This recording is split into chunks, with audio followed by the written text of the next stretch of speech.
who's particularly well equipped to beat Miracles. This particular deck relies on punishing fire, which is one of the worst win conditions against Miracles. So I'd say Blake is probably at a slight disadvantage for his deck building for that reason. And then on the other side of that, Joe is probably playing one of the versions of Miracles that's best equipped to beat the lands deck, because Joe's deck is a bit more creature heavy, so it's able to put a bit more pressure on. Currently, we see Jace being the real powerhouse to put pressure, but this is a card that the lands deck has a really hard time interacting with. The lands deck has a few ways that it can interact with creatures, with cards like Mazavith or the Punishing Fire combo, but the Punishing Fire combo is not particularly good against Jace going up every turn. Well, the rest of Joe's board looks pretty formidable. He's got Senses Divining top and Counterbalance.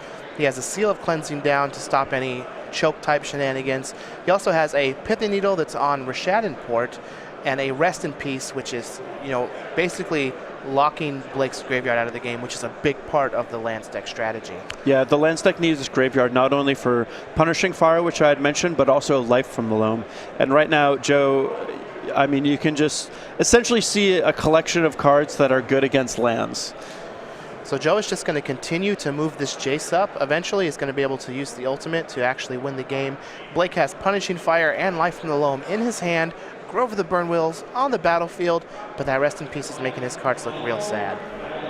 Yeah, and I had mentioned a little earlier how usually the way that you win this matchup is by getting ahead on mana. In this case, though, doesn't look like Joe is ahead on mana, but he just had a bunch of cards that could overperform against the land's opponent. I mean, Pithing Needle, Rest in Peace, the Counterbalance Lock, and Jace, a lot of them don't take a lot of mana to deploy and are really disruptive. So Blake is going to use his Boseiju, who shelters all, to give his Punishing Fire uncounterable. Get 2 damage in on Jace. It's going to delay the inevitable for a turn, but I imagine just like the Grinding Stone that it is, Jace is just going to keep going up in loyalty, and eventually he's going to be able to use that minus and take the ultimate.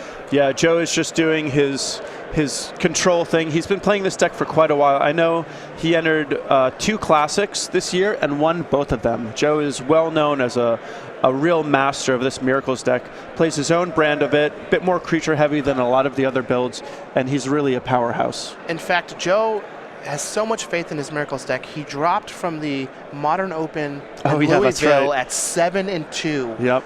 To play in the Legacy Classic and won. And he won the Legacy Classic. I mean, this is, he's just a great player, knows his deck inside and out.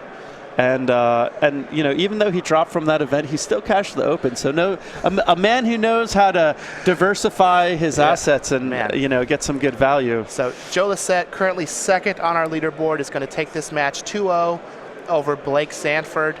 He's going to go to 10-2. It's going to put him in a really good spot to top 8 this event. Blake is going to fall to 9-3, still live, but he